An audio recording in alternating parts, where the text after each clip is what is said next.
unexplainable. Never needed match. It's unexplainable. It's unconditional. It's unforgettable. Unstoppable. So intentional. It's so invitable. Indescribable. Hello, hello, and hello. And welcome to his and her perspective. And here at His and Her Perspective, what do we do, Vaun? We find common ground to harmonize relationships. I love it. I love it. And today, y'all, we're going to have an amazing conversation. Please make sure that you are, before we get in, share, say something, and subscribe to our pages so that you can consistently get updates and reminders for our shows that are coming in. Make sure that you're letting us know who you are and where you're tapping in from so that we can say hello. We would appreciate that. Vaun, today's topic, I am like, wow, we are going to talk about colorism in relationships. Why do we disown our own? This is a heater, man. This is a heavy one because this one has caused a lot of pain. I am like, wow, we're going to have a really good conversation. So I'm really excited about that. But before we move on into our topic for the day, let's talk about the couples that are winning. We always share. Go ahead and tell them what we do with that, Vaun, while I get this up. What we like to do is, there's always all kinds of news or information in the media and information that's being put out in front of us about how bad marriage is or how risky it is or how many couples are unlucky or how many relationships fail. And so what we like to do is kind of highlight some of the couples that are actually winning, couples that are actually doing well. So this is our couple spotlight. And this week in our couple spotlight, we have Mr. and Mrs. James and Maria Gifford. And they've been married for 24 years. They have 2 lovely daughters, and talk about a couple that's winning. You know, this brother impresses me so much because of the way, one thing that impresses me is the way his marriage started out. And the energy that he put into becoming the man that not only that he knew he needed to be for himself, but becoming the man that he knew his wife needed him to be. That's good. And so he invested time and energy into reading books and money, time, money, energy, all that into learning everything that he could learn so that he could be the man that he was supposed to be. So he read books, he went to conferences. I mean, just the brother's testimony is just powerful. And so here they are celebrating 24 years and they make it look easy. So salute to you, Mr. and Mrs. James and Maria Gifford. Love it. Man, I love their story. Every time I hear him speak of how him and his wife are, it just makes me feel like warm in my body, because I'm like, man, you know, when he said he was like, he knew he had to do something different. So he sought out the wisdom, because wisdom is not found. You have to seek it. You don't just stumble upon it. You got to go after it. And that was amazing. That let me know that he is truly a leader in his household. Yeah. So that is pretty cool, y'all. I'm really excited about that. So listen, hello, Yardley from Yardley Bond from Brunswick, Georgia. And we got Eric McLeod over there. Okay. And then we have Ayana. Happy Sunday, us. Hello, Ayana. How are you doing today? She's tuning in from Baltimore, Maryland. Thank you so very much for that. We appreciate you being here. So y'all book your seats, okay? Because this gonna be something else. Are you able to do a watch party? I'm trying to do that now. That's why I'm over here trying to start. Yeah, let's start it out so we can do this watch party and get it cracking. But can you do it on your phone? Because I have not been able to do it on my phone. Yeah, So what's happening with the watch parties, y'all? Anybody know if Facebook is just not letting us do watch parties or what? Yeah, I don't know what that is. Because I have not been able to do a watch party. I've tried it on my, from my phone. So I'm gonna try it now from my computer real quick, see if that will work. And so y'all let us know how y'all doing. What you over there? You drinking on something over there? You got some coffee, glass of wine. What you got over there? Tell us. I got my dandy blend, my harmonious blend of dandelion and with a chicory root and beetroot. I'm always doing something healthy, and so this is a coffee alternative, and it's actually good for you. Okay. Any opportunity you have to get some dandelion in your body is good for the blood. It's food for the blood. It builds the blood. It's good for your liver. Dandelion is good stuff. So that's what I'm gonna have to try that out because I'm telling you, be turning me on to all the good teas and everything. So I'm gonna have to check that one out. Mm-hmm. It's not letting me do it. It's telling me to share now. That's all it was able to do. And so thank you so much for allowing me to take my time and no rush. I appreciate that. Mm-hmm. He's coming. We have him coming in from the south side of Chicago. I'm reading that because I'm on my page trying to share it. Oh, that's cool. Yeah. So he take the time, don't rush. Thank you. I appreciate that. Oh, it's no longer offered by Facebook. Oh yeah. That's what he said. No, I'm able to do it. I just did one. Really? Yeah, I just did it. Shout out to my lovely wife in the comments. Hey, Desi, how are you? How you doing? Yeah, I think that maybe they, they don't like me, and I'm gonna chalk it up to you. Will be a little bit lighter than me since we talk about colorism.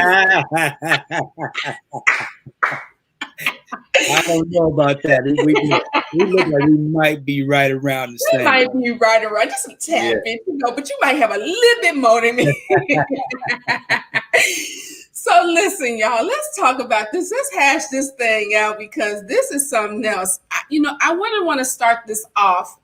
When I was doing, no. We're supposed to start with what's in the news first. Hold on. Let's go back there. What's in the news is what I really want to talk about. This is just going to lighten it up a little bit because we're going to go in heavy. Okay. So listen, let me share my screen again. So the number one, there's a Google trend that search data that this team by the Shane Company, they were able to discover the most popular love language in every state. And I just want to show y'all this. This is so cool. So let's see if I can find it. Yeah, is that it? Yeah. So isn't this cool? So it has all the different love languages. I'm going to bring us out so that you all can see it bigger. So it has all the different love languages on it. And while the overall preferred method of affection was quality time, this garnered the most searches in 15 out of 50 states. The most popular love language in Texas was receiving gifts. But if you look at this graph, only 1, 2, 3 states in the whole United States cared about gifts.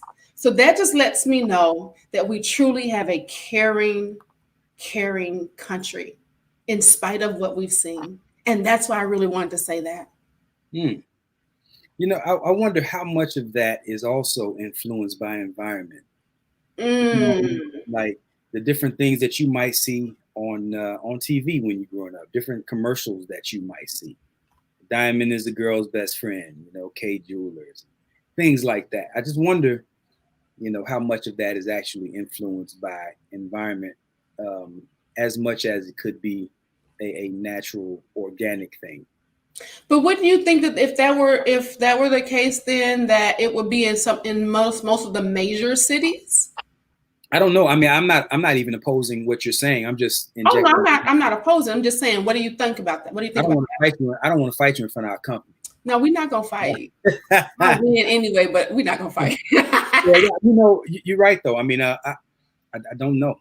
It's I just really thought that was really interesting to see that only three of them were focused on, as far as the overall survey. I don't know how many people they surveyed. They could have surveyed 5 people, but we don't know. But it was really, in New York, Florida, and Texas, gift giving. They want the gifts. I can see Florida and New York. I wasn't really quite sure, but if you think about Texas being everything is big there, maybe. So that's what they say. Yeah, so just wanted to share that with y'all to bring enlightenment in. Now let's come on in with this conversation. So anybody ever heard of Cola Booth? Or am I the only one that just found her? I'm familiar with her. I had never heard of her until researching for this show. Okay, maybe, but you know what? One of the things that she did say, she said that if you found me, when you find one feminist, you will find them all. And I guess I've never been the one to go look for feminists because I never thought of myself as a feminist. I just believe in the word of God. And so it kind of, I don't know. That's what, yeah. So when I was researching and looking into this whole thing and found Cola Booth, I found this video. And in this video, I'm not going to show you all of the things. I can tell you some of the things that she said, but I really want to talk about this one part that she said. I'm not even going to show the video because it's disturbing. But because she goes really deep in. It's not disturbing in a bad way, but it's like it makes you really think. If you all have time, this is an hour-long video. It's Cola Booth. Why did she marry a white man? Because apparently she is a Black activist who really pushed Black love, pushed the whole king and queen, Black kings and queen kind of thing, because she is a Sudanian African woman. And so she really speaks highly of Black men and Black love, I should say. Not really highly of Black men, because she doesn't do that. She really, she believes that Black men have given up on her. As a matter of fact, her statement is, I didn't give up on Black men. Black men gave up on her. And she believes that that statement is more well-versed than just her. And so I kind of can understand where she gets that from. What are your thoughts on that, brother? One thing that I find consistent is some, but not all, right? Okay. But we find people that are in high profile positions that have a not so favorable perspective on Black people in this country, American Black people. Okay. Particularly American Black men. One thing that I find consistent is that they're oftentimes they're not from here. And so these people somehow, I don't know how, but they all seem to gain some position of prominence, right? And they have the microphone and they have a big stage. And inevitably, consistently, they have something slick to say about Black folk in particular, Black men specifically. So, now, let me ask you this, though. I mean, I can agree. I agree with that. Right. But many of the things she said were not far off. You can't have a big stage if you're going to be wrong all the time. Yeah.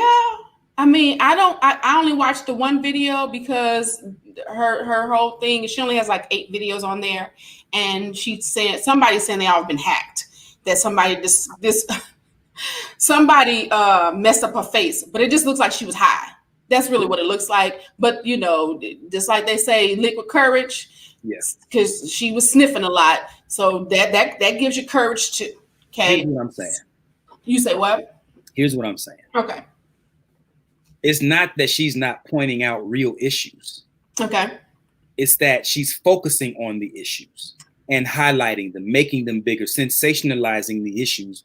And I think for the purpose of sowing more seeds of dissension between Black men and Black women. Like, we already have our problems. Everybody knows that. Right. But show me a group of people who don't have problems. Right. White Yeah, We white. just we the only ones talking about them out loud. We're the only group, I think, who have paid actors to come and broadcast our problems and put them on center stage. I believe that. I can smoke a bag of that. Yeah. I can. So Yarley says, ignorant remnant from slavery used to sow distrust between Black men and women. This disgusting concept was developed from the mind of Willie Lynch and how to keep the Southern slave owners slave more obedient and in control in 1714. Word. Yeah. And Green says yes. Oh, so yeah. So I mean, I was really like, wow. Because I have experienced colorism in my personal life as well as in relationships. As a matter of fact, when I first got to Georgia and had decided to do some online dating, because I don't have a problem with online dating. I'm a coach, I'm a matchmaker, should do online dating, especially in the pandemic, right? So I decided to do some online dating, and I met with a gentleman who was fair skinned, good hair, right? That term, fair skin. But go Fair ahead. skin, right? What's fair about it? Anyway, go ahead. Right. Fair skin, good hair, European features, tall, very well spoken, right? And of course, because I'm in Atlanta, I am in the mecca of Black people who embrace your natural hair, right? Here, they embrace my natural hair. I wasn't having to walk around and in my weaves to impress or feel like I was, out of the loop or whatever. I walk up in there with my natural beautiful curls because I think my beautiful curls up under this wig, it's just not this long, but my curls are beautiful. And he looked at me. He said, "You don't look the same." I said, "Oh, you know what? I do have the wigs on in the video, but my face is the same. My smile is the same. My body is the same." And he's like, "Yeah." And you could just tell from that moment on, that whole conversation was like, he was looking out the window while he was talking to me. And I just knew that it was because one of my hair and that I was very dark. And so I could feel it. And and that happens a lot to people. I have experienced being on the other side of it when I was younger, stupid and dumb. I only like light-skinned men. You're not very dark though. Like you're brown. But okay, so when I say very dark, I'm talking about sitting next to this light-skinned man. He looked almost white. Okay. Light-skinned. All right. So I think I'm beautiful. I'm a 10. I keep telling you I'm a dime every day, with or without makeup, with or without my wig. So I'm secure in who I am. That is for sure. It took me too many years of low self-esteem and lack of confidence not to feel that way about myself. I have no apologies for that. So I'm not saying that. I just felt that. I felt it. Yeah. Because how you could tell when somebody looking at certain parts of yourself, and he just kept looking at my hair. Yeah, yeah. And just to the point that you're making, like, you are a lovely woman. No doubt. Thank you. No doubt that you are a lovely young lady. All along the way, I have no doubt that you were even a pretty girl. 8 years old, 10, 12, 14. The question though is, and to the point in the show, with you being a darker skinned girl as opposed to a lighter skinned girl, why would it take you so long to finally get to this place where you have confidence in the way you look? And I think that plays directly into the theme of the show. Before you go on and address that, let me read this comment by Brother James. Okay. It says, "The only Black men that so-called gave up on her is the ones she's encountered, but many will hear her and place it all on Black men." Yeah. Yeah. Yeah. Yeah. The good men that are not concerned with that. I mean, they're concerned with character. Mm-hmm. This is what she's here for, though. Yeah. You see, look, I firmly believe that this is why these people are here. You have people out here who it seems like their primary focus or their primary agenda is to highlight the dysfunction within us. And so she's ridden off into the sunset with her non-Black man. I don't know what ethnicity he subscribes to, but he's not a Black American. And so, look, you ain't even from here. So not only are you not from here, but you married somebody who's not even part of our get down. So why are you concerned with what we're doing over here? Why are you so focused on what's going on with us when it ain't got nothing to do with you? She's not even married to him anymore. She's now dating a Black man. Yeah. All right, whatever. I had to go in and find her because the video was from 2013. I had to go find her update. Where you at? Because is he an American Black man, or is he? He's an American Black man. I think she said he's from Jersey. I think she said that. But she did say he's an African American Black man. And that she was excited because she just announced it January 1st that she just started dating him, that they started to go together. So, yeah. All right. So Yarley Bond says, I too suffered from own color coordination problem. I like the way he puts that. Until I met a beautiful dark-skinned woman when I went to college, changed my whole worldview when I joined the military and left the U.S. Wow. You had to leave the U.S. and go through that whole process. Yeah. So let me address your statement earlier. It took me that long because I wasn't able to identify with. If you read my book talks about where I identified my beauty. I identified my beauty with having money and being able to get the consensus of the people around me, instead of me looking in the inside and not worrying about any financial status or anything. So it took years for me to figure that out. It took me becoming, more awake to who I am, more awake to who God wants me to be, more awake to my purpose in this life for me to start to seek out things. Of course, like I said earlier, wisdom is not just laying around. You got to go find it. So when I was younger, the only people, the light-skinned girls did not accept me. I wasn't part of the friends. I had short, my hair wasn't taken care of, so it wasn't as finely curly as it is now. I had burnt out hair from trying to get perms and Jerry curls and all these different things. And I've always talked this way. So it's like and I have pictures and I don't even know, did I stay out the sun or something? Because I never took anything to my skin, but I looked darker in those pictures, and maybe it's because the pictures are old.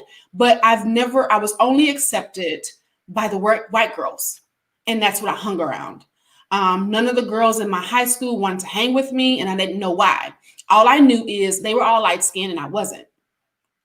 So that made me feel like something was wrong with me. None of the athletes, none of the people that were popular, even though I was popular, and I think it was because of my name being different, that none of the popular people hung with me. And I didn't understand that. Now I understand that is my call, because it's carried me through the point of my adult life that I've never had a whole bunch of friends. And that's been okay for me now that I understand. But so that's carried me into that. And that's also carried me into different relationships, searching for that you're beautiful, searching for that you're enough, searching for all of those types of things that I had to find out later on in life. Now, I mean, this is so powerful. You got a couple comments there before I go. Yeah. So Yarley says she will find out when she finds the sheets and hoods in the closet and hearing the N-word come out of his mouth. Maybe she has, because they're divorced now. It's not uncommon. It's not. Although, I married a white man, and I will say, and not to, because I ain't nothing like a black man. Let me tell you that before I move that. Okay. Nothing like a black man, but it was one of the best relationships I've ever had.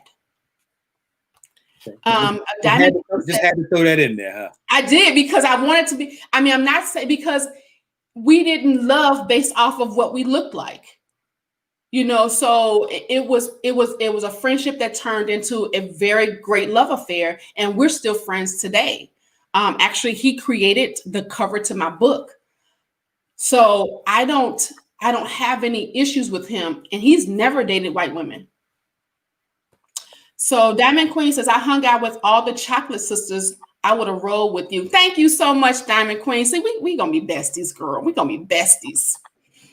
She said, I would have had you with the athletic. Now, I don't know, because the girls I know now, they got 8, 9 kids by some of these athletes. So I'm okay.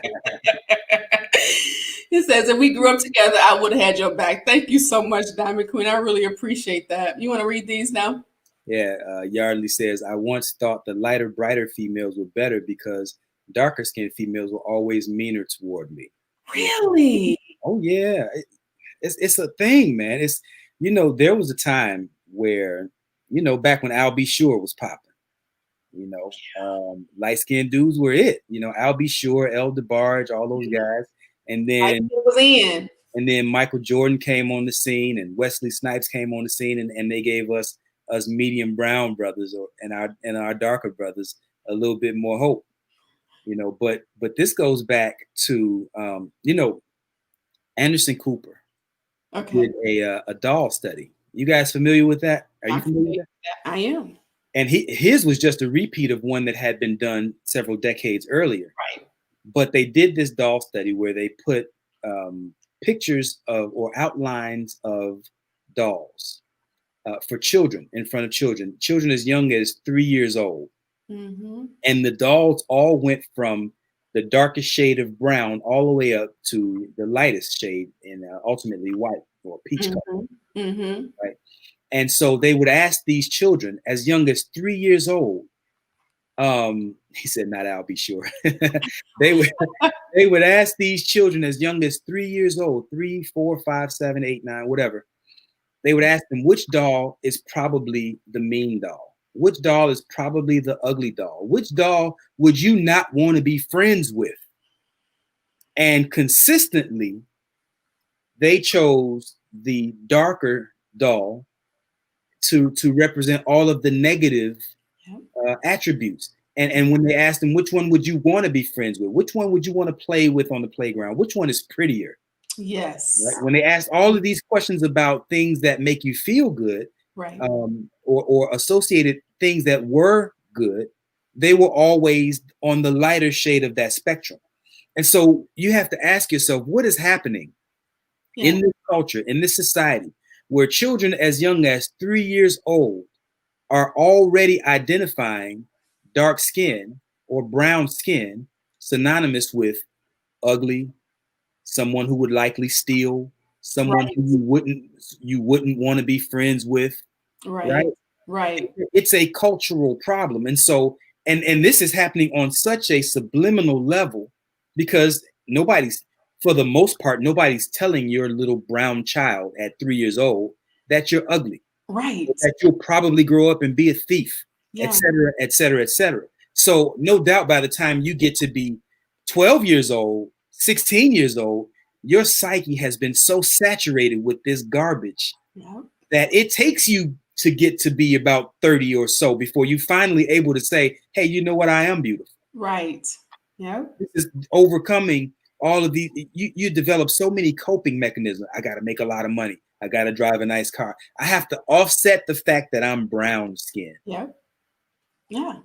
You're right. Because I'm telling you from the idea that I got when I was 7 years old, almost 8 years old, was that the white girl in the costume that my mother and father couldn't afford won the pageant that I wanted to win so much. So we didn't have the money. She was white. She had more than I had. Means that she was better because she won. The whole community said so. So those are the types of things. And I'm gonna tell you, I read the book that taught me that helped me realize what that was reading a book called The Millionaire Mindset by Harv T. Eker. Reading that book was helping me turn over some things and go, oh my goodness, that is why I was feeling that way. That's why I am always like running after money. That's why, different things like I'm having, just different issues. And it was really powerful. It was powerful. I got what? Brother James said, our youngest daughter suffered from our people, putting her down because of her dark complexion. But you know me, Brother Vaun, I'm a lion. I didn't stand for it, not for a moment. And my wife and I encouraged her every day until her confidence was solid. Yeah. Yeah. My man. And that was one of the things that she said too. She said 80% of the colorism that she experienced or the racism, colorism, same thing, right? If you look at the dynamics of, I think that most people say that you can't be racist unless you have the political status or the financial status to be able to back it up. But there's the mindset of colorism and racism that I'm speaking of now, that it still is the same thing. It's the same thing and it has the same effects. So when you have that coming from the inside of who you are, that is the craziest thing. Let me tell you this. This was so powerful. I'm trying to find this little comment. While you do that, let me address what you just said. Go ahead.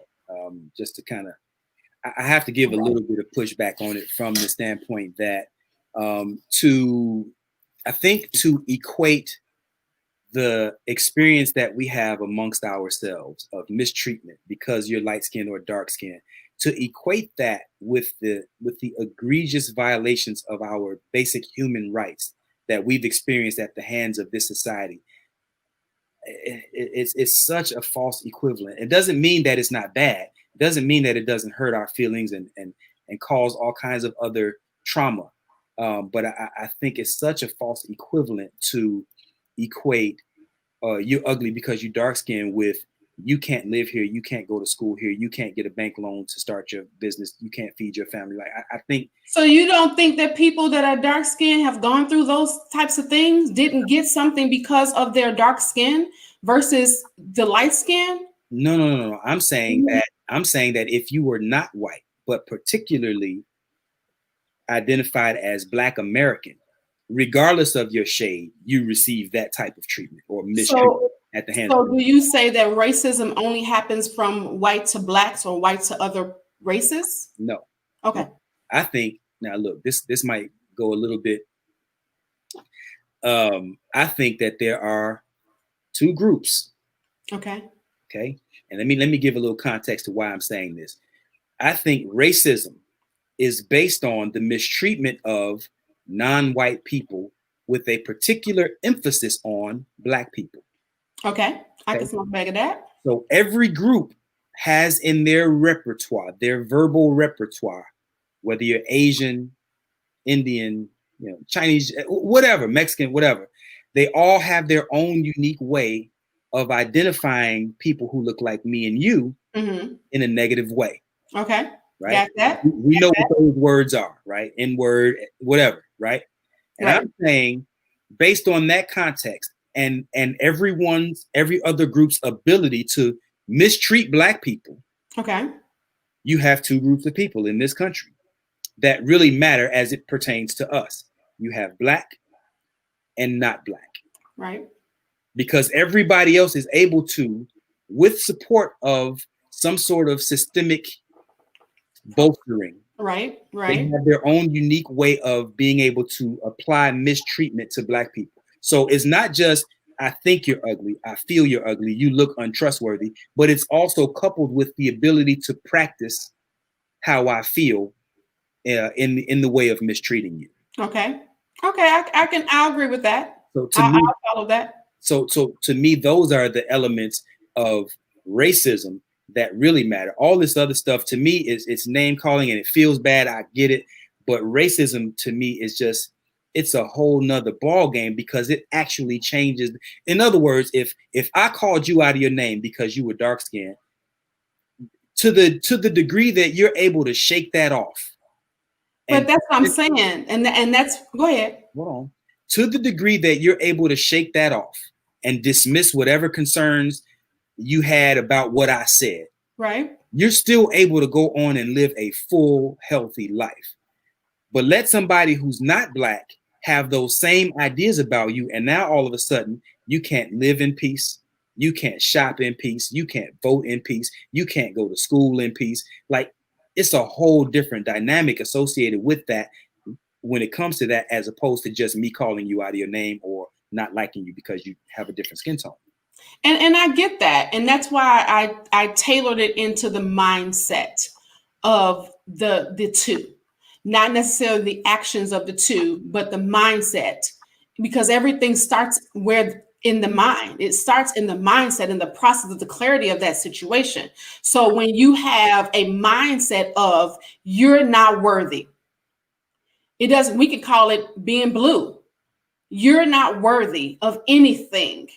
Whether it is a white man telling me I'm not worthy of anything or a black man telling me that I'm not worthy of anything, the hit on that, on my self-esteem, my life in general, is going to be egregious. Period. Now, let me go here. It doesn't happen. Which is why, think about the time. Have you ever? I know I've been here, where I said, "Oh, mama, just give me the whooping. Mama, just give me the whooping." I don't, just give me the whooping, because I knew I was going to feel it. I was going to not feel it, and I'm out. But after she cussed me out, told me I wasn't going to be, all these things, those are the things I didn't want. I could stand not being with my friends, but I didn't want the conversations. I didn't want the things that were said to me, that were said to me, that was just lingering. So that's why I say, in the mindset of it, people do not understand the things and the ramification of what they say to people, because that will hold. It's almost like you can push me. I can shake that feeling off. But what you say to me is going deep into my spirit and finding a resting spot right into the moment when I feel like I'm okay, where it's going to shoot me in the head with it. That's what those types of things do. And being bullied for a lot of my years in high school, in grammar school, in college, and even to today, I get bullied on Facebook on a regular as an adult at 50. Okay. So I understand it. And I don't like it, which is why I stand against it so strongly. I'm like, I hate an adult bully. You got a lot of nerve to bully somebody because you're weak. So you want to bully somebody else. So those are the things that people do not understand. And so part of these things that are happening within the relationships with the colorism and these women or men, because it's not just women, feeling like because I'm dark skinned or because I'm light skinned, I'm superior, or I'm dark skinned, I'm not. Those things have a resounding effect on the psyche, and that is hard to shake. I said, this is why I prefaced, and I said, to the degree that you're able to psychologically resist, emotionally resist the verbal onslaught. Mm-hmm. So somebody can call you a nigger, and you can let that change your whole life. Or you can be like, whatever. If you have the ability to not let it. Again, this is why I preface by saying, to the degree that we are able. Right. Okay. And that varies from person to person. Right. What was not varying from person to person was, you can't live here. You can't go to school here. You can't vote. There was no variance in that, you see. And so I'm saying, and again, when you hear these things as a child, it's much harder to shake that off, especially when it comes from people who are supposed to be taking care of you. And right now, who's almost 50 years old and is still dealing with some of the scars, the emotional scars from some of the verbal abuse that he received as a child, being young and dark skinned. Right. So I get what you're saying. These things, they run deep. And some of us never outgrow the psychological trauma that we receive from hearing those things. Right. But again, some of us, there is a number of us that are less impacted or less impeded by those types of comments. I got a comment here. Duchess Marquis says, the cover-up is as addictive as a drug in many cases. Weaves, perms, concealer, skin lightening to be accepted or to be seen as less threatening has been around for years. It starts with one, the things we teach our children, and two, the support system we have. These things can make or break us. Without unity and self-love, people will always find themselves striving for someone else's beauty, success, and acceptance. That's on point. Absolutely, I believe that. So here goes some more. Diamond Queen says, my grandmother, great grandmother, and great great grandmother are very chocolate. My mom is light brown and I'm light skinned. There is no colorism in our family. Love that. She said, I had colorism because I'm light skinned, but not in my family. And then we have Yarley who says, now I try to inspire my Black people with a couple personal quotes. Remember, Black is the first color of the universe. It is a color from which all color springs. Or the only people afraid of the dark are the ones that are not. Look at God. Won't he do it? Won't he do it? Look, let me say this. And we talked about this on our opening show, I think, the very first show that we did. And it's amazing how language gets flipped. Yeah. Right? Easily. But the origin of calling someone Black, if you look at you have to go into the law dictionaries, right? It's called Blacks not because of the color, but because of the name of the people who brought these dictionaries. Black's law dictionaries. They got like several volumes. But in these original language dictionaries, the word Black is a derivative of the word bleach. Right. Well, before bleach, it's BLAEC, so Blake, right? And it actually meant pale in color. So the original Black people are not Black people.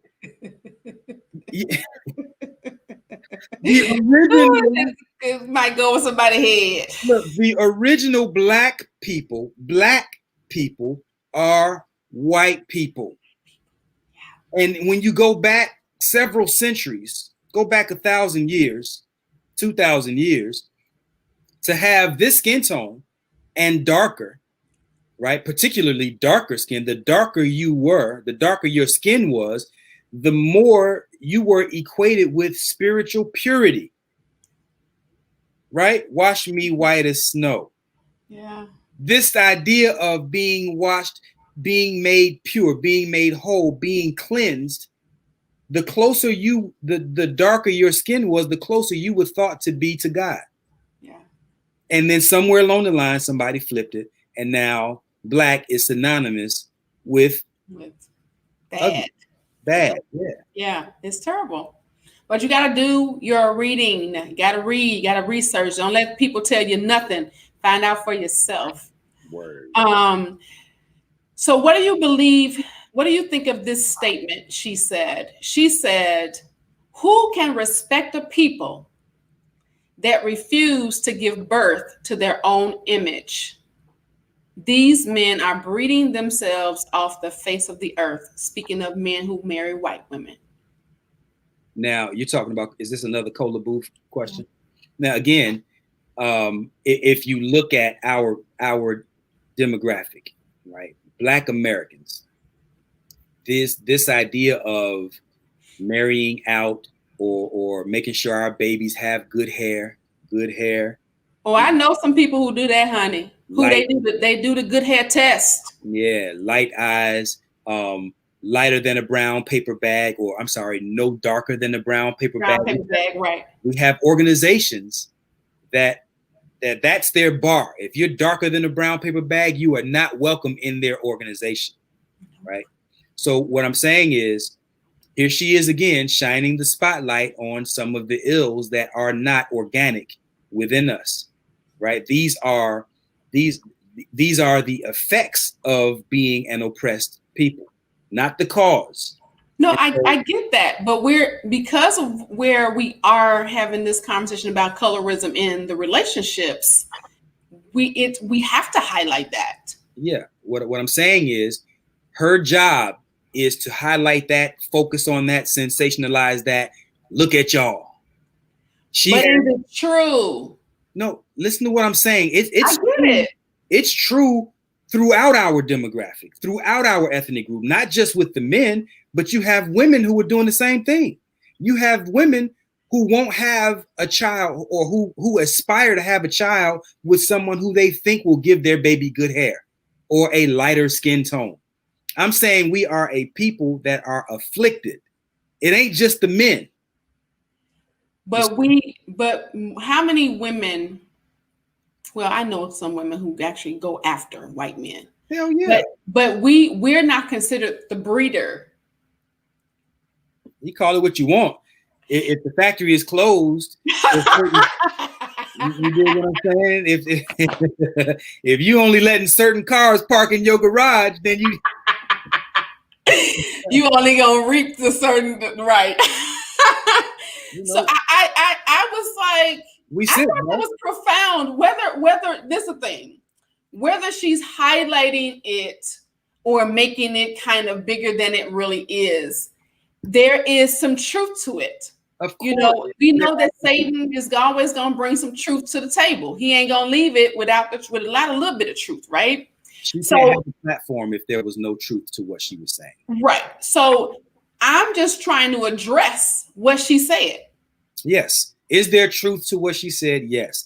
But it is incomplete and it lacks context, because you can't just highlight the men and say, look at them, they're ruining the race. No, we have a problem that has, look, we sick, boss. We have there exists among our people a fascination with not being black. Do you think it's a fascination, or what do you think? Do you think that that's a fascination? We have some talents among us. Like, some of our musicians have been the greatest. We got the greatest musicians. We got the greatest dancers. We got the best singers. All of the. Oh, you mean fascination towards us? I thought you meant to them. Okay, I got you. No. This is what I'm saying. Okay. Even though we have these talents and skills and gifts, etc., nothing turns some people on, some black folk on.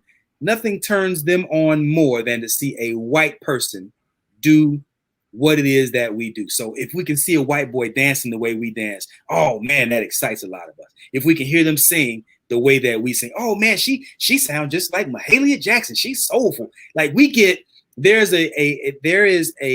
exists among us a mindset that gets super excited when white folk can mimic black folk.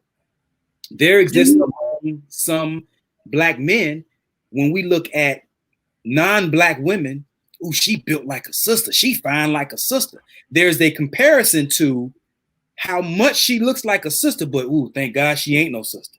Yes, but honey, these white women, they sassier. Yeah, man, they got gym memberships and they learning how to get the buns up and all that. And I'm saying that what Cola Booth said is accurate, but it lacks context. Her job isn't to bring the context. Her job. She actually did go into. She actually did say what you said. Oh, maybe she changing. Maybe she turning over a new leaf, because I know I'm familiar with her from some years ago, and that feminist branding, again, that is a very. It tends to be, not always, right, but it tends to have a very. It's the opposite of what we're calling misogynist, right? Yeah. It tends to have a very man-hating vibe, particularly a black man-hating vibe. Right. She actually, and part of the you watched the whole video. She actually talks about the fascination. You said you ain't doing it. That's how I felt about Kevin Samuels. And you keep sending me videos about him. And I keep going, let me watch this one. But see, the difference between Kevin Samuels, though, and he said some things that I don't like. I don't appreciate his delivery in some ways. And we talked about that. I think some of that is associated with his own disappointment in relation. His own hatred for women in general. I don't know if I hate women, but I do know that you can sense that there is some great disappointment. There's been some great disappointment and frustration in his relating, because he wants to be married and he's not. Right. So, but much of what he talks about, though, seems to be aimed at healing black relationships. And he's got this group that he's trying to get black people in his own way. Even if we disagree with it, he still has some rhetoric directed at the healing of black people. And so I don't want to go that far, but I will say, just like Cola Booth, he has some truth. Like, I don't disagree with the content. I disagree with the delivery and the motive. Okay. And he might. That's probably the same thing with Cola Booth, with her motive being because she has this distaste because of the experiences that she has had, that it's probably coming across a little distasteful. but she did mention that it's because of the fascination. She didn't use the word fascination, but she was like, because it just is, you know, I can't think of the word she used, but basically what she was saying is the same thing you just said. So, yeah. Maybe this is the new and improved version of Colorism, because I'm not familiar with any of her most recent work, but I value the opinion of an entrepreneur, or I value the opinions on entrepreneurship from someone who's actually doing entrepreneurial things. Right. I value the opinion of what it takes to make a vehicle work, an automotive, the mechanics of automobiles from someone who works on automobiles. I value the opinion of what's going on in Black relationships from someone who's actually in a Black relationship. Now, wait, hold on. Wait. Now you're coming for me. No, I'm not coming for you. I'm a Black relationship coach that's not in a Black relationship. Right now you're not, but you have loved Black men your whole life. But this is the thing. Check this out. She could have very well turned over a new leaf. Let me finish the point. Okay. What I'm saying is my experience with her was A, she was married to a white guy, and B, she spoke venom toward Black men. I got you. So you ain't no auto mechanic working on cars. You an auto mechanic trying to teach me how to be a gardener. But she's talking from her experience. So if her experiences is she was used as nothing but for sex, her experiences told her that. Now, did she learn from them, or did she hurt in them? Maybe she hurt in them, but she still was speaking from her experiences. And so you got to respect anybody that's willing to come out and have a platform of any kind that is going to speak on their experiences and let them have that. It's the kind of same thing with Kevin Samuels. I don't agree with the dude and how I feel like he's condescending and he's a jerk. And I don't call too many people a jerk, but I feel like everything he's saying is right on. Like, why? We're going to talk about that later, but still, why are you concerned with a dude that's working $200,000 a year and you just barely making 35? You don't get to do that. Bring to the table who you are, what you can bring to the table, and expect either a little bit more or the same thing. And I'm not saying that we shouldn't have high expectations of our partners, but we need to beware of trying to supersede the capacity in which we have. And that's what a lot of people do. And so even with the same situation with this whole colorism thing, we have people who are expecting to get something more from their partner, whether they be light skinned, dark skinned, or black of the berry, sweet of the juice, or, you know, I want to have me some light skinned babies, or they got to have good hair, whatever the case may be. We're expecting something from them based off of our own selfish expectations. I think that oftentimes what happens in interracial relationships is that it's not just about them treating us better. It's about us oftentimes showing up with a better version of ourselves for the relationship. Because going back to that doll study, if you think that darker skin is synonymous with less value, then you don't treat, not everybody, right? But a lot of people don't show up in the relationship with someone who's darker skinned, treating them as though they are as valuable as they might treat somebody who's not black or not darker skinned. So I don't know that applies. I don't know who all that might apply to specifically, but I do know that phenomenon exists. And there are people who, men and women, who I've heard dudes say, man, red bone, she got to be a red bone. I want me something yellow and thick. Like I've heard these different things as if that's the pinnacle. And if she's dark skinned and thick, then she's not quite as valuable. Right. If he's dark skinned, then he can't give my baby the type of hair that I really wanted. So he's not quite as valuable. Yeah. And so you can't help but to think that people are bringing these ideas into the relationship. Again, not all. My wife is the same skin tone as me. Right. And I've always thought, I say it all the time, she was the prettiest girl in the whole high school to me. right? So, and it was white girls there, Mexican girls there, light-skinned black girls there, all that. And so I don't have that problem. Right. And I know that I'm not the only one. Look, I see my brother Orinthio in the comment section, and his wife is as dark as he is. So there are a lot of brothers and sisters out here who are not afflicted with this. But I am saying that there are many who show up in relationships who show up to interracial relationships with ideas of treating that non-black person better than they would treat someone who is black. And so, hell yeah, your relationship experience is going to be different because you showed up different. I don't know about that. I don't know. Because even with my experience, speaking personally, I didn't show up any differently than I was. I was still feisty. That's anecdotal. That's anecdotal. I'm not talking about you. No. I'm thinking, because I can only speak of my own experiences. I can't speak of anybody else's. So that's why I'm calling on that. And I'm just wondering if people are really, because you're going to show up differently in any relationship, right? You're going to show some signs of who you are, but there's going to be some signs of, well, this is a different type of person, because that person may not accept it. I guess my whole thing is, there are people that sit back and, like you said earlier, who are only looking for the red bone. They're only looking for the light skin. For instance, y'all know how I love Steve Harvey, right? I figured out that he color struck, right? And the reason I figured that, I was a little perturbed. I wanted to email him and be like, listen, brother, I liked you. But I was a little upset. Like, what's up with that? Because I noticed when he talks about matchmaking with these women that are on there, he's always talking about how, oh, you're a cute little girl, you're a cute woman, or you're a cute this, or he talk about the white women being cute, but he don't never say that to the dark-skinned girls. Yeah. And he talks about his dark-skinned ex-wife like a dog and puts his light-skinned wife on a pedestal. Now, it's some other reasons behind that, but I'm still saying.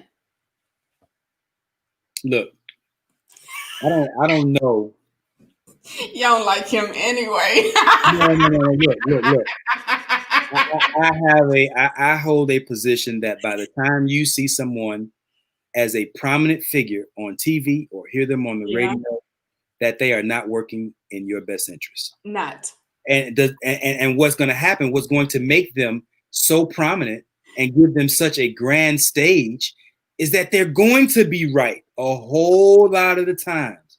But inevitably, they're going to say something slick. That's going to be like, just for of everything that we're standing for. Yes. Just like, look, well, I don't want to speak ill of the dead, but I'm going to go ahead and say this. And I ain't going to say nothing bad about them, but we talk, you know how black folk feel about God. Even black folk who have different ways of looking at God, right? You got black folk who went Muslim, Hindu, Buddhism, some are atheists, etc. Right? You got all kinds of ideas out here about God. Right. One thing black folk don't really play with, though, is God. You don't hear black folk cussing at God. You know, you may find a strange character here or there, but for the most part, you don't play with God. No. Right? And in this movie, I just watched this movie, Ma Rainey. I don't even know how old that movie is. It can't be that old. It's just came out. It's right before he passed. So Chadwick Boseman, you know, rest in peace. He's in this movie. I mean, he cussing God out 6 ways. Ooh, 6 ways to Sunday. MF this and that. I mean, he's snapping. And me and my wife sitting there like, damn.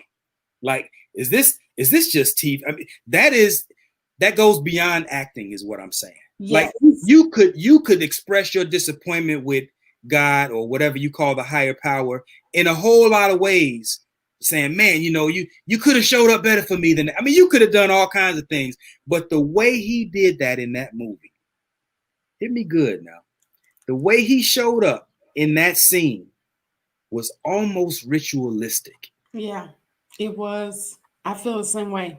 You understand? And so I'm saying, with as much as we love Black Panther, right? I mean, that was Black folk anthem. That's our look. Everybody, if you black, you get your black card revoked if you ain't got that DVD in your collection. We love us some Black Panther, right?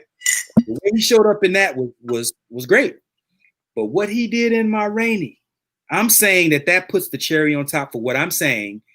By the time you see these people as prominent figures in Hollywood, on TV, on the radio, whatever, they are not on your team. Mm-mm. That's what I'm saying. They done got flipped out. So you can love Steve Harvey as much as you want, and probably 98% of the things that you hear him say are going to be pretty good. It's going to be pretty solid. I've heard him say some pretty sound things, right? But inevitably, Black Panther was dope. And then came Ma Rainey. Ma Rainey. Man, if y'all haven't seen that movie, y'all need to go check it out simply to find the nuggets. And if you woke, as we say, you'll see a whole bunch of them. Look, Renthio said, it was so bad in my hometown that we used skin lightening and put bleach in our own water. Wow. I know people who will put bleach in their bath water. Yeah. To lighten their skin. Now that's a thing, and I didn't even know that was a thing until I moved down south. Yeah, I had colorism in my family. We were the darker ones, and all of the light skin part of my family, they got the special treatment. My grandmother, she used to be like something else back in the day, and we felt like it was because we were dark. Yep. Oh man. Yeah. So I mean, it's rampant. And putting the bleach in the water, I've had that done to me. Yeah, so it's amazing, which is why I keep saying that we have to be very careful of the adults that we're raising. You don't know what you are doing to those children when it may not be as crazy as putting bleach in their water or, whatever the case may be. You have to be very careful about how you're raising your adults. Because you're raising them when they're kids as adults, because they gotta go out in the world, right? Let's get to some of these comments because we got a lot. Mm-hmm. I think I'll read James's while you find the spot on there. He says, James Gifford says, I heard of a philosophy that when Asian people do busy with big companies, I guess maybe he meant do good with big companies.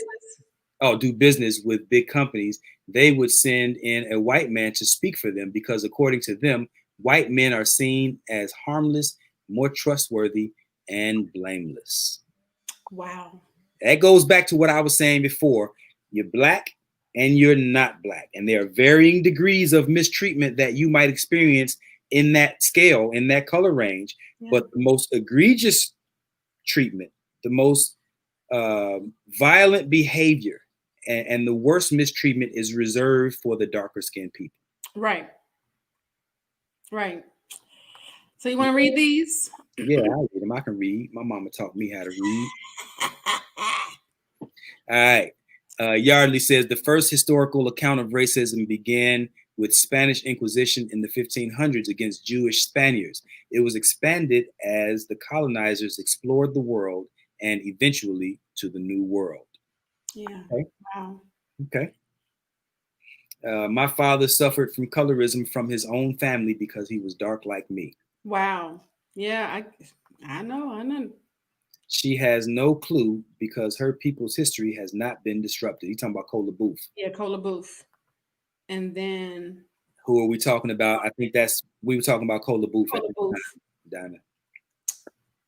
Yardley says, I believe it is self-hatred determined by their experience with people who love them. A black man wants a white woman to procreate with is secretly rejecting his mother because he doesn't want his children to look like her. A black mother secretly would be livid. Yes. And so that goes back to the statement that I said, who can respect the people that refuse to give birth to their own image? Yeah. And now when Cola Booth talks about that part, I didn't hear the video, and like I said, I'm not gonna watch it.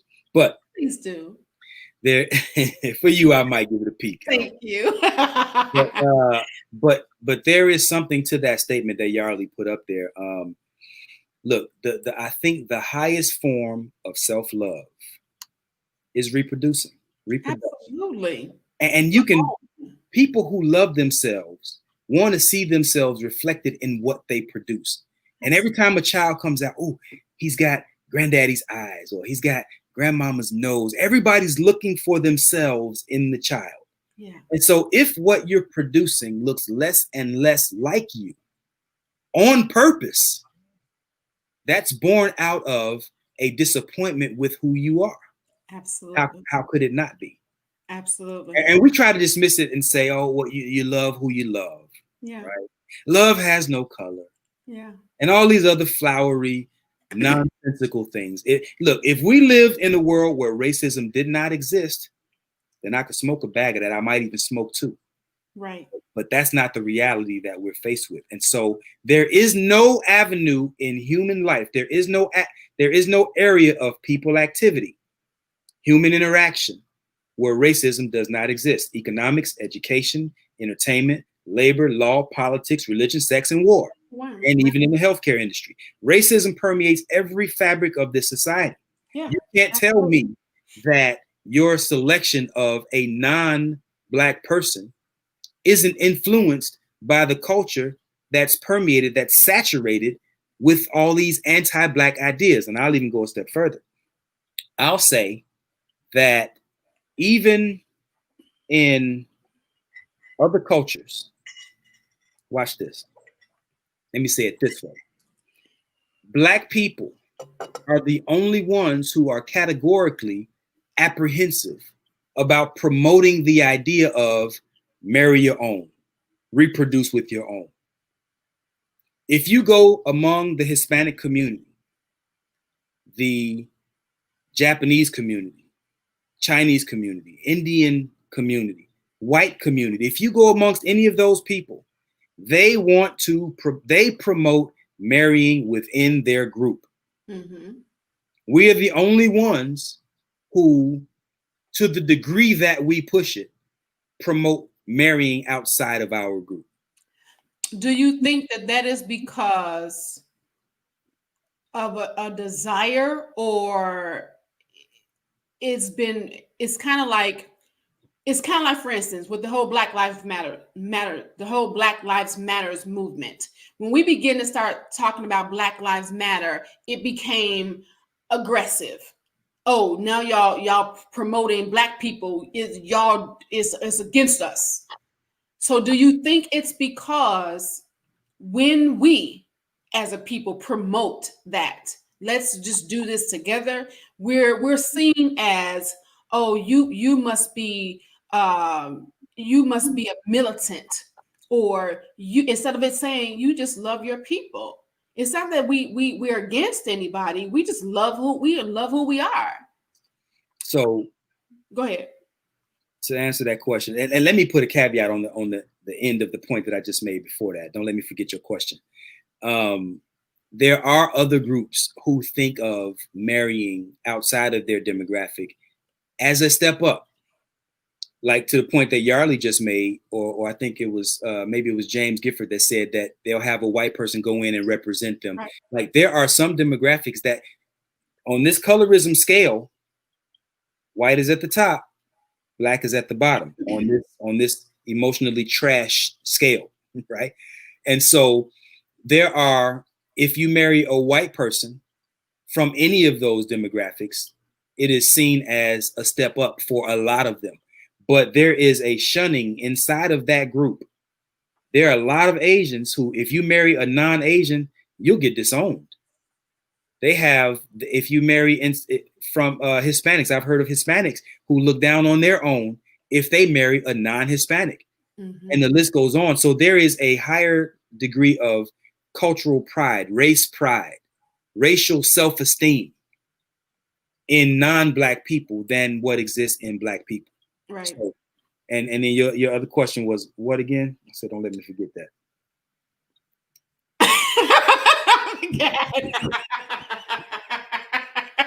See, I'm all into you. I'm like, oh, I forgot. What is that question? Let's talk about some more comments then. Where we at? Let's Man, see. I really wanted that question too. I But know. It'll come back to me. all right, go ahead. You on his Charlie said we living in the Matrix. Word. Yeah, we are. Diamond says, Lord Jesus, I love my chocolate king and his thick hair. Love it. It does. I heard those same comments as well. I'm gonna move through some that I don't understand what makes sense so that we're not kind of figuring that out. Yarn says he married a garden. You know what? You always call somebody a garden implement. Oh, he talking about Steve Harvey. Yeah. Yeah. Yeah, he did. Well, yeah. Hey, what? Yeah. Kevin Allen said he's sharing this stuff too. I ain't putting that up because it got a cuss word.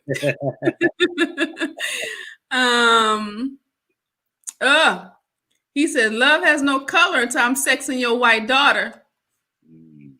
And then because when you say Black Lives Matter, there's a distinct difference. You can't be white and say you black.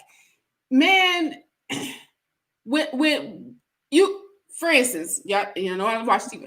So on this particular episode of, because I watch snippets, I don't watch the whole shows. I watch snippets of Ask Steve. So in this one, she was talking about how she has black friends and black co-workers that do something. And his response to her, when you said, you know, tell them, you know, I would tell them if they white, sit your white butt down, ASS, or sit your black ASS down. And so then she was like, okay, well, I'll sit my black AS down. When I tell you the whole room came to a hush, this white woman on the show, they went from, like, you don't do that. You don't have yeah. It was hush in the room, right? You know what? Okay, so he says you can't help who you love, who you fall in love with. That's why you don't fall. You go deliberately. Yes, you have purpose in that. Because this thing, and he's being sarcastic too. Yeah, I know, because of LOL. And when people think that, people really do think that you can't help who you love. Yeah, you can, because you're not with that person, ain't got no money. You ain't with the person, you know, just different things. So we do. You can be attracted to all kinds of people. I'm not saying that just because somebody's not black that they can't be attractive, that they can't be nice looking. But who you love is as much a political choice as anything else. And so people want to minimize it to just how we feel. Yeah. But this thing goes a lot deeper than how we feel. And I think, again, if we lived on a planet where racism was not an issue, then this conversation would be very different. Right. But the reality is everybody on this planet has a core among them that has a level of race pride and race esteem that promotes the idea of reproducing within their own group, marrying within their own group, maintaining the wealth that they establish within their own group. Yeah. You see all kinds of celebrities, black celebrities, who are marrying non-white, non-black people. And then when things go bad and they get a divorce or what have you, Kobe Bryant, where's all his money going? Not to black people. It's not going to go toward building or reestablishing anything in the black community. She's taking that money home to her people. Tiger Woo, 500 million. She hit that brother for 500 million. Where's she taking that to? Right. And I'm saying I could give you athlete after athlete, story after story, millionaire after millionaire, whose money, again, this is as much a political choice as anything, because it goes beyond just how we feel about the person that we're with, but also what are we looking to accomplish together? Are we building? What are we doing? Right. What's the purpose in that? Kenya Barris is the person who wrote Blackish. Are you familiar with him? He tweeted, he says, I'm going to tweet this and then let what happens happen. Colorism is a divisive tool used by the powerful to separate the truly powerful. I can smoke that. I like that statement. Yeah, I can dig it. There was a study at the Ohio State University. Dr. Derek Hamilton, he aggregated this information in 2003 in a multi-city study of urban equality to identify why so many dark-skinned women who date men remain bachelorettes. His assessment was designed to show how the imbalance of eligible Black males taking into account high incarceration rates, and a limited labor market affects the marriage market. His research shows that a scarcity in available high status husbands, or as we've been talking about, high value males, defined as higher levels of education, not growing up on public assistance, coming from neighborhoods that had less crime, effectively leave Black men in control of the dating selection process. His data concluded 55% of light-skinned women were married, while only 23% of dark-skinned women had jumped the broom. I mean, that falls right in line with what we're talking about, right? It almost, if I didn't know better, it almost seems like we're some sort of social experiment. Yeah. And so we have all these different studies about, look, light skinned marriages and blacks and come on. Yeah. Like, and I think at the core of it, our cultural values have been stripped, watered down. And so we still have a culture, but we don't have a strong enough set of cultural ideals that lend to us being a stronger people. And so you get movements like Black Lives Matter that we all jump on. I mean, that type of slogan, I mean, who ain't down with that, right? Who wouldn't be down? You need to go back and figure out what it's all really about. Yeah, who wouldn't be down with an idea like Black Lives Matter, particularly on the heels of Black lives being shown that they don't matter. Right. Hey, yeah, I'm down, right? My fist is in the air. But then when you go and look at what the organization actually represents, what they're promoting is the idea that Black lives really don't matter. I'm gonna leave that right there. Some of y'all caught that, maybe some of y'all didn't, but yeah, let's go into some comments before we get kicked off Facebook. Oh Lord, we got Kevin Allen over here making up. He up here stirring up stuff. Yeah, he cutting up. Funny, just because I married non-Black doesn't mean I can't be pro-Black and build up. Set it down, Kevin. So Diamond says, you want to know something? This is wild. She done gave us a whole mind. My dad is full Puerto Rican, and I was hanging out with my older Puerto Rican girl cousins. Her friend who was Puerto Rican was like, all the Black girls hate us because we take their man. And she looked at me and was like, do you know what I'm talking about? I said, no, because I'm Black too. She said, I thought you were all Puerto Rican. Hey, look, they have no matter where you go, any country on this planet, Black people live there. Yeah. Because we were everywhere before non-Black people were anywhere. Right. I mean, hell, the father of Russian literature, Alexander Pushkin, is a Black man. The father of Russian literature. You hear what I said? Yeah. The father of Russian literature is a Black man. Yeah. Alexander Pushkin, right? So we were everywhere before non-Black people were anywhere. I'm saying that to say this. Everywhere you go where Black people live, there is a scale of treatment where the most mistreatment is reserved for the darker skinned people. You can go to Southeast Asia and find people who look just like me. Yeah. Now, you wouldn't know that because they don't show that on TV. Right. The face of places like Argentina is they look like Mexicans, light skinned or white Mexicans. But the indigenous people of Argentina, Chile, Bolivia, Bogota, right? Peru for you non-Spanish. You see me showing out. Showing out, y'all, because he got whatever. You know, I got a little Espanol. You did. And so every place where you go, you'll find, if you go into the hood, they all got a hood, you find dark-skinned people. Yeah. Honduras, all throughout Central and South America. Everywhere you go.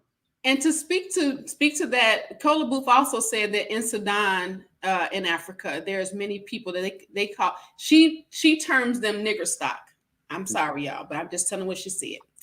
And she said that there are people who don't act like or don't want to be black, and they're darker than the darkest black people who say that they're not black. And so it was like, wow, So and I previously dated an African man who said in his country that his parents told him to get here and marry a white woman. Don't marry black women because ... So there is a whole bunch of this still even happening within our communities and with the communities of us in other places that are saying that white is better than us. Yeah, there is, part of me thinks, part of me wonders if there is an ongoing effort to rid the planet of its original people. Yeah, but that ain't gonna happen. Now, again, the effort is what I'm talking about. Oh, they trying hard because it's working. Yeah, you got Chinese people in Africa knocking young African girls up, knocking African women up. You got Americans, French, Dutch. I mean, Africa is their playground in many regards. And they go down there, the men, and they've been doing that for centuries, doing their best to, lighten the planet. So let me ask you this, because this is something else I came up upon. And again, I know that this is stemmed from Kola Booth, but I went and did some research on my own because I'd never known. My father used to be a Black Panther when he was younger, but I don't know the insides of that. But are you familiar with Cleaver? What is that man's first name? Eldridge Cleaver. Who? Eldridge Cleaver. Eldridge Cleaver. And how his statement was, I raped Black women as practice to rape white women. And so the article that I read was that anything that you practice on is not as valuable as what you're going to go for in the long run. What's your thoughts on that? I think that's the mindset of a very sick individual, and it's unfortunate. It really is unfortunate. And so much of what we see in the behavior of our women, Black women, it stems from the egregious treatment of Black men. Absolutely. Flip side to that is you have a ton of dark-skinned brothers who could get no play from Black women. Clarence Thomas had a nickname when he was growing up. Justice Clarence Thomas. He had a nickname when he was growing up. You know what it was? What? ABC, America's Blackest Child. Wow. And they treated that brother horribly. He couldn't marry a non-Black woman fast enough because the only place he ever felt accepted was with non-Black people. So let me go ahead. I'm sorry. I was just going to say that mistreatment, of course, it's much more violent and aggressive when it comes from men toward women because women don't have the physical power to mistreat or to rape in this instance the way that men do. But there's definitely a level of reciprocity, if you want to call it that, where the women in their own way find ways to weed out the darker skinned boys. Yardley was talking about that earlier. When you dark skinned like that, you could have, especially if you grew up before Wesley Snipes and Michael Jordan hit the scene. Right. You wasn't getting too much love if you were dark, and it didn't matter how smooth your skin was or how handsome you were. If you didn't bring a lot of money to the table to compensate for the fact that you were dark skinned, wasn't getting no play. Gonna have a hard time getting some love. Yeah, we had Wesley Snipes brought it out. He brought it out. So what is the difference between Clarence Thomas having been mistreated by Black women and deciding to go ahead and marry a white woman, than the difference between Kola Booth being mistreated by Black men and then deciding to marry a white man? I think it's part of the same sickness. It's part of the same dynamic. I think one of the differences is I personally think that Cola Booth has profited off of shining a light on the sickness. And so, again, I just go back to the idea. I don't know her personally, obviously, but I've heard some of her rhetoric. I've seen some of her work. And it seems like there, and I don't know that it's not just born out of the pain. I think some of it definitely could be born out of the pain, but there's also a motive there. Something's inspiring her profit, right? I think part of her mission in promoting these ideas is because she's being compensated for it. She don't have that big a following. She only got like 9,000 people on her page. Well, this is now. She's I been don't know around her before. She's been around for a while, and I don't know at her apex how big her following might have been. She done because on her YouTube page she got about 17,000 people, and on her Facebook page about 9,000. So I'm not sure what Instagram is looking like, but she ain't looking like she got much of a following. She just a regular old person right up in here. We are experiencing an awakening, and more people are starting to kind of catch on to some of these antics that, particularly, I don't know why there seems to be such a focus on demonizing Black Americans, right? But there is a concerted effort to demonize Black Americans, the women and the men. Yeah, absolutely. Yeah, and so I see her as part of that. Just like I see, there are many prominent figures. Roland Martin. People love Roland Martin, but Roland Martin is not from here. Roland Martin is a descendant of somewhere in the Caribbean. I don't know where his people are from, but I look, I know somebody gonna get mad for me saying it, but I don't care. Roland Martin does not work in the best interest, in my opinion. He does not work in the best interest of African Americans. Is he gonna say a lot of fly things, a lot of accurate things? Yeah, he says a lot of. He's a sharp brother, but he does not have our best interest at heart. It's a lot. I mean, entertainment doesn't have our best interest at heart. Real talk, and we don't know that because we don't see the regular Joes and Joettes like us on a wide scale. So when you get to the entertainment part of it and you get that big, now you have to adhere to some of the say as I tell you to do instead of doing as I, you know what I'm saying? You have to do what they tell you to do if you want that platform.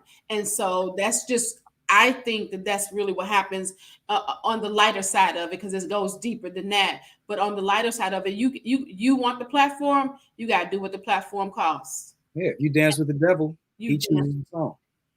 Yeah, and so Yarley says, what I hate is those woke, I don't see color, I'm colorblind people. The operative word is blind. Too, if you don't see my color, means to me that if you believe in God and you are a Christian, you do not see God's creation.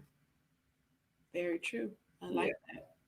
Says we are socially engineered. We are always a project, an experiment, a study. Absolutely.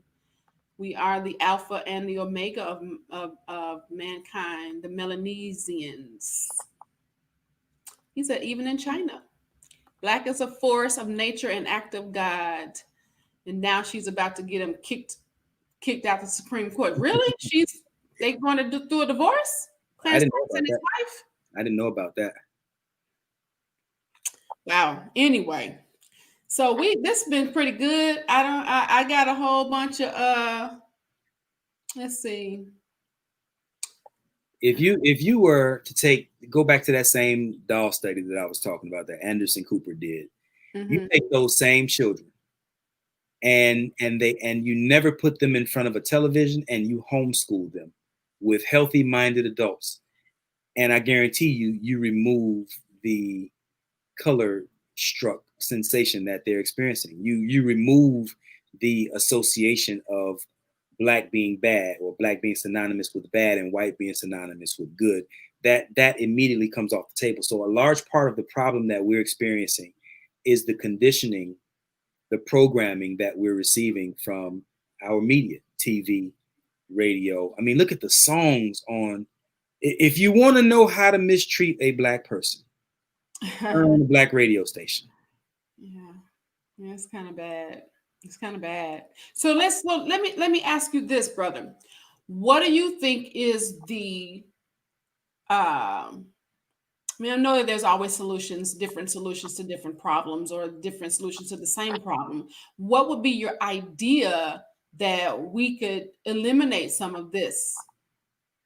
I think this is it's gonna start at home, of course, right? Family by family, home by home, and what we're gonna have to start doing is promoting healthier ideas of self acceptance, self love.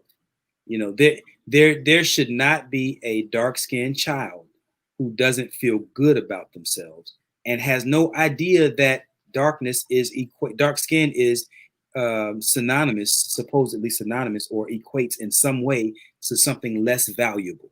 Right. But we're sitting our children in front of these televisions. I Tell see a little fiction. girls tell lies to your vision, right? I see little girls at 5 and 6 years old who already know how to twerk, Yeah. who already know the lyrics to the WAP song, Yeah. right? And we have to begin removing these. They're obstacles, really. These are obstacles to a healthy mindset. But we don't know that. And so what we seek as entertainment is rooted in our demeanment, is rooted in our destruction. And if you don't know that, then you just turning on cartoons and sitting them down in front of Looney Tunes or in front of Disney, or turning on, WGCI if you live in Chicago, whatever the black radio station is, and you are literally programming your children to hate themselves, Yeah. to dislike themselves, to disapprove of themselves. Your nappy hair, right? Who wants a girl with nappy hair? That's why that dude looked at you on that date like that. Yeah. He had a problem with the fact that you love yourself. How Yeah. dare you? How Yeah. dare you love yourself? Yeah. I actually, you know what? I went to a when I about it maybe about almost about 6 7 months ago. I went to one of the modeling agencies here because I do act, and they offered modeling and acting at the same time. And I'm thinking, no, I'm a little cute. I can get I'm beautiful. I can give me I be trying not to make it seem like I'm real conceited, y'all, but I and I act very well. I'm natural at it. And so I went there, and of course, wear my curly hair.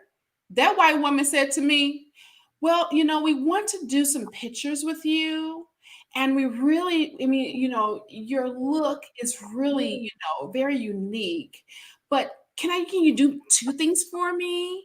And I said, what you got? And she says, first, can you lose 10 pounds? I said, well, how much money you paying me to lose 10 pounds? Because I likes my curves. I'm a size 10, and I think that's beautiful, right? And so then she says, well, yeah, 10's, 10's not too bad, but, we want someone who's like a 3 or 4 or maybe a 5. And, I was just wondering also, too, when you come back, can you finish your hair? I laughed in her face. I said, finish my hair. My hair is finished, baby. You don't like Yeah. my hair? And then I had to I went from let's talk proper to baby girl. My hair finished. What's up? It's all in our language too. Like I grew up hearing women say, I got to get my hair fixed. Yep. As if it's broken. Yeah. Yeah. Right? I got to get my hair fixed. Do you understand the psychological the brain trashing that goes into a young girl who at 5, 6 years old won't feel pretty unless her hair is straightened? Yes. My father used to say, you can't be happy when your hair nappy. Like you look. He had no idea, I don't believe, but he used to say that. You can't be happy when your hair nappy. And you going to school with burns all on your ears. Oh my God. That's what we do, what we're trained to do. Yeah. Yeah. Which is why we gotta, as to what you were speaking to earlier, we've got to get to the place where we are training up our children to be the adults that we want them to be. Do you want your child or your adult child to be insecure, lack of confidence, not know who they are, not love the black skin that they were born with, not love, whatever color skin for those who are watching, not love who they are innately, right? Not to have a problem with the fact of if their lips are big, or they got a big butt, or they got big thighs, or big, whatever the case is. We've got to get to the place where we are affirming our children that's going to be adults on a regular basis, and it's not because they got cute for Easter, or they put on their cute Christmas clothes, or it's got to be. And not just talking about, girl, you're so cute. No, talk about what the beauty of them is. Talk about what their character is. Explain to them how beautiful. Like my spiritual sister, this woman is a superwoman. She raises her 2 children. She is a full-time mother, full-time wife, full-time realtor. And she's been doing this for quite some time. And she homeschools her kids. And the things that she teaches these little bitty people, and I say people because I swear they are adults. That they are adults. But she instills into them that they are fearfully and wonderfully made, and we have to do more of that on a regular basis. Even if you're out and about and you see a kid, now that may be weird to somebody, because I will do it in a minute. And if you look at me strange, then look at me strange. But I'm going to affirm the child, and we have to do that. We have to stop. Just look, Malcolm X said, "Only a fool will let his enemy educate his children." And here's the crux of it. Most of us don't even recognize the American public school system as being an enemy to a healthy outcome for our children. Right. We don't even recognize it that way. And so we can't send our kids to the school fast enough. Yeah. Right. But I think probably the single healthiest thing, I don't want to say single healthiest, but one of the healthiest things that we can do for our children is homeschool. Yeah. But that takes a huge, huge sacrifice. And the reality is most of us aren't thinking in terms of nation building, community building. Many of us see our children as ornaments. Like, oh, that would be cute to have. Right. but the amount of sacrifice that's required for the healthy outcomes that we're looking at, the type of children who grow up and don't see full lips and a thick nose and tightly coiled hair, right? The type of children who don't see that as ugly, you're going to have a hard time getting that when they come home from the American public school system. Yeah. Many of us as adults, we're just now starting to see full lips as being attractive because non-Black people are doing it. Want the Botox. Yeah. It's see like what they say is beautiful. Then we go, oh, I guess it's not so bad.